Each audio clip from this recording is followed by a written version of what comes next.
warahmatullahi wabarakatuh. Halo teman-teman semuanya. Bagaimana kabarnya hari ini? Semoga semuanya sehat selalu serta dalam lindungan Allah Subhanahu wa taala. Amin ya rabbal alamin. Baik teman-teman, bertemu lagi dengan Mr. Jun. Hari ini kita akan belajar tentang pelajaran PKM. Sebelum kita mulai pelajaran kita hari ini, marilah sama-sama kita membaca basmalah. Bismillahirrahmanirrahim. Rabbi zidni ilma warzuqni fahma. Amin ya rabbal alamin. Teman-teman, di pertemuan sebelumnya kita sudah belajar mengenai lambang negara Indonesia, yaitu Garuda Pancasila.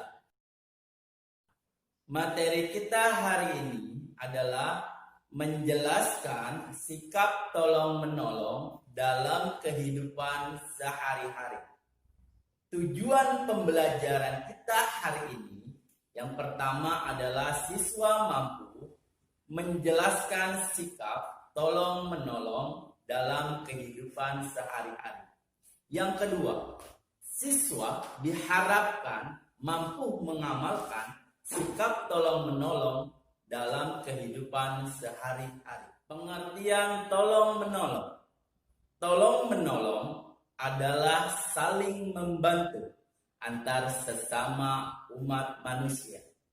Nah, teman-teman, jadi tolong-menolong ini adalah sikap saling membantu antar sesama. Tolong-menolong tidak mengharapkan imbalan. Nah, jadi manusia ini disebut dengan makhluk sosial dikarenakan karena manusia itu tidak bisa hidup sendiri.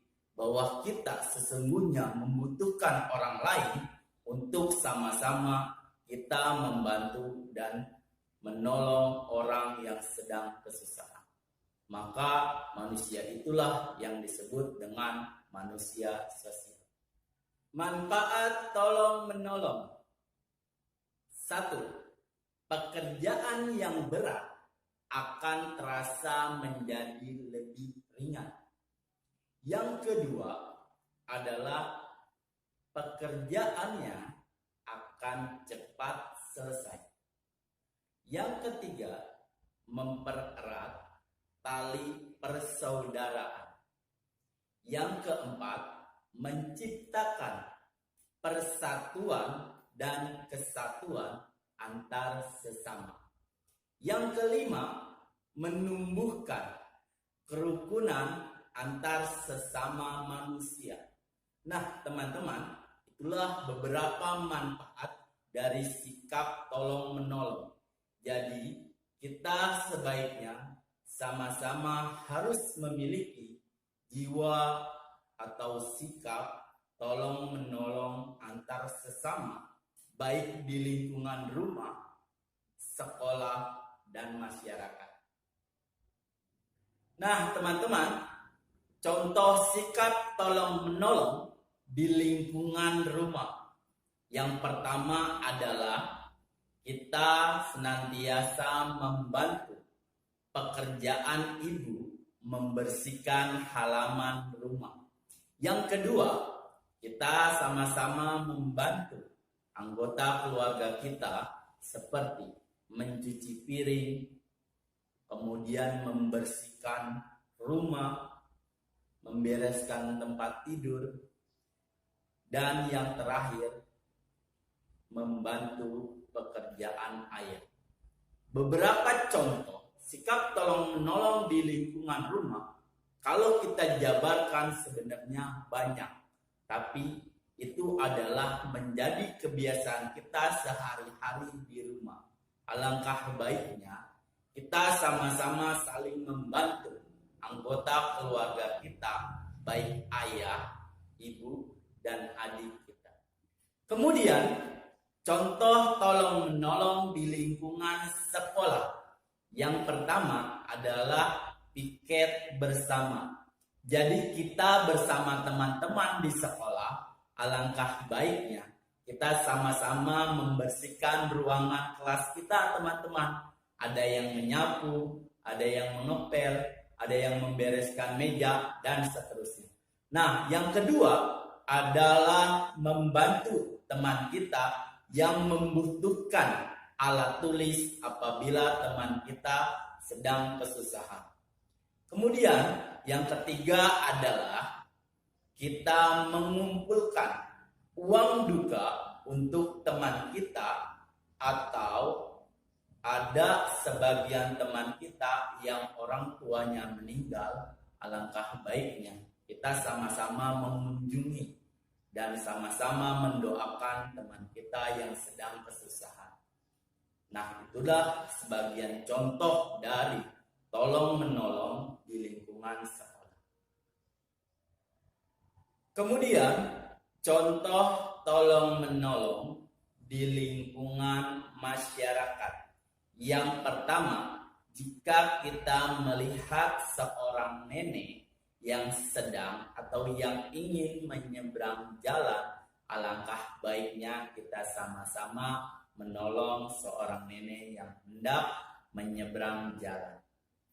Yang kedua adalah kita senantiasa apabila melihat pengemis di lingkungan kita, alangkah baiknya kita memberikan minum atau memberikan rezeki kita, sebagian dari rezeki kita kepada pengemis tersebut. Yang ketiga, apabila kita melihat kejadian kecelakaan di jalan, alangkah baiknya kita sama-sama menolong orang yang sedang kecelakaan. Karena kita manusia adalah makhluk sosial yang harus peduli terhadap sesama manusia. Dampak jika kita tidak memiliki sikap tolong-menolong itu adalah yang pertama, pekerjaan akan terasa berat. Yang kedua, pekerjaan tidak akan cepat selesai, teman-teman, kalau kita senantiasa tidak saling membantu. Yang ketiga, tidak akan tumbuh jiwa persatuan, kerukunan antar sesama kalau kita tidak mengamalkan sikap tolong-menolong. Kemudian, jika kita tidak mengamalkan sikap tolong-menolong, banyak di lingkungan kita yang kesusahan. Alangkah baiknya kita sebagai makhluk sosial atau kita sebagai makhluk ciptaan Allah, kita senantiasa membantu teman kita yang kesusahan. Karena sebagian rizki kita terdapat rizki orang lain. Alhamdulillahirrabbilalamin. Pelajaran kita hari ini telah selesai dilaksanakan. Semoga pelajaran kita hari ini dapat bermanfaat untuk diri kita dan semuanya. Terima kasih teman-teman. Saya tutup dengan membaca hamdalah. Alhamdulillahirrabbilalamin. Assalamualaikum warahmatullahi wabarakatuh. Terima kasih teman-teman.